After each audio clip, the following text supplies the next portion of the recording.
বন্দে পুরুষোত্তম প্রেমময় দয়াল শ্রী ঠাকুর অনুকূলচন্দ্র রাতুল চরণে আমার অশেষ প্রণাম জানাই। ইষ্ট পরিবারের সকলের চরণেই আমার প্রণাম জানাই। আর আমার ইষ্টপ্রাণ দাদা মায়েদের রান্দিত জয়গুরু। তো আমি এখানে অবিন্দার কিছু কথা, অলৌকিক কাহিনী, যেটা অবিশ্বাস্য, পূজনীয় অবিন্দার সেই আচার্য লীলা ঘটনা পেয়েছি, আপনাদের সাথে শেয়ার করছি, ভালো লাগবে, শুনো। তো সৎসঙ্গ দেওঘর এক পবিত্র সন্ধ্যা। পূজনীয় অবিন্দা একনিষ্ঠ ভক্তদের সাথে বসে আছেন। চারপাশে নিবেদনের বিশেষ লাইন। কেউ দোয়া করছে, কেউ প্রশ্ন করছে, কেউ আবার শুধু দাদার মুখের দিকে তাকিয়ে অশ্রুজলে চোখে প্রার্থনা করছে। হঠাৎ এক বৃদ্ধা ছেঁড়া শাড়িতে নতমুখে এসে দাঁড়ালেন। তার চোখে কান্না, কণ্ঠস্বর কাঁপছে। দাদা, আমার একমাত্র ছেলেটা 3 দিন ধরে নিখোঁজ। পুলিশ খুঁজে পাচ্ছে না। ঠাকুর ছাড়া আমার আর কে আছে? সমস্ত জনতা স্তব্ধ। অবিন্দা ধীর চোখে বিদ্যার দিকে তাকালেন, চোখ বন্ধ করলেন কিছুক্ষণের জন্য, যেন কিছু দেখছেন, যেন কোথায় কিছু ঘটছে। কয়েক মুহূর্তে পর চোখ খুলে বললেন, তোমার ছেলে বেঁচে আছে, পূর্ব দিকে নদীর ধারে আছে, ঠাকুর তাকে রক্ষা করেছেন, যাও তাকে খুঁজে নাও। তো বিদ্যা হতবাক। পুলিশ যেখানে ব্যর্থ, সেখানে দাদার কথা তার একমাত্র আশ্রয়। সে ছুটে গেল এবং ছুটে চলে গেল। অলৌকিক ঘটনা। 1 ঘন্টা পর সেই বৃদ্ধা ফিরে এলেন, সাথে তার হারিয়ে যাওয়া ছেলে। সবাই অবাক। দাদা, আপনি কিভাবে জানলেন? আমার ছেলে ঠিক সেখানেই ছিল, যেখানে আপনি বললেন। এক দুষ্ট লোক ওকে অপহরণ করেছিল, কিন্তু ঠিক তখন বজ্রপাত হয় আর সেই দুষ্ট লোক ভয়ে পালিয়ে যায়। দাদার মুখে মৃদু হাসি, যেন কিছুই হয়নি। ঠাকুর যখন আছেন তখন চিন্তা কিসের?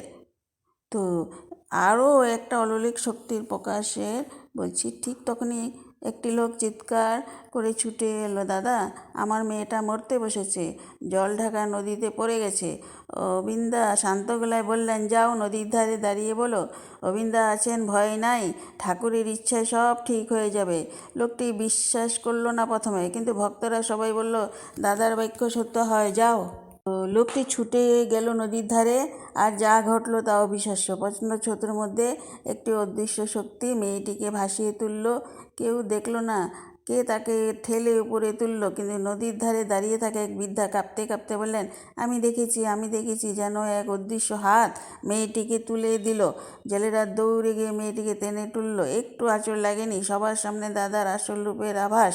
সৎসঙ্গ প্রাঙ্গণে আবার ফিরে এলো সেই পিতা। কাঁদতে কাঁদতে দাদার চরণে পড়ল, আপনি যদি না থাকতেন, আমার মেয়ে আজ থাকতো না। অবিন্দা মৃদুমৃদু হেসে বললেন, আমি তো কিছু করিনি, সব ঠাকুরেরই কৃপা। তো এইটি দাদার লীলা আমরা বুঝতে ভুল করি। এবং যখন আমরা প্রশ্ন করি, আপনি কি ঠাকুরের পঞ্চম পুরুষ, তখন দাদা কিছু বললেন না, মুচকে হাসলেন। এই মুহূর্তে একটি শিশু দাদার পায়ের কাছে এসে বলল, দাদা, আমি জানি আপনি ঠাকুরের মধ্যমূর্তি, আমার মা বলে আপনিই ঠাকুর।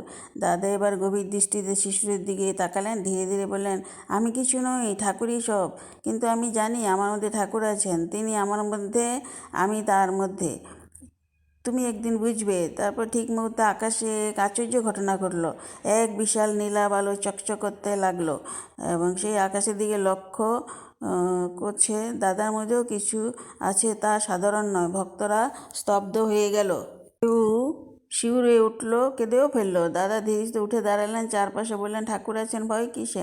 আজ থেকে সন্দেহ করো না, যে ঠাকুরের উপর বিশ্বাস থাকে, ঠাকুর তার সাথে থাকে। তারিখ 17 মার্চ 2024। এইটি ঘটনা প্রত্যক্ষ করেছিলেন শ্রীমতী কল্পনা দাস এবং কমলাকান্ত ভট্টাচার্য, আরও বহুজন। এর লেখক হলো বিভাসচন্দ্র দাস।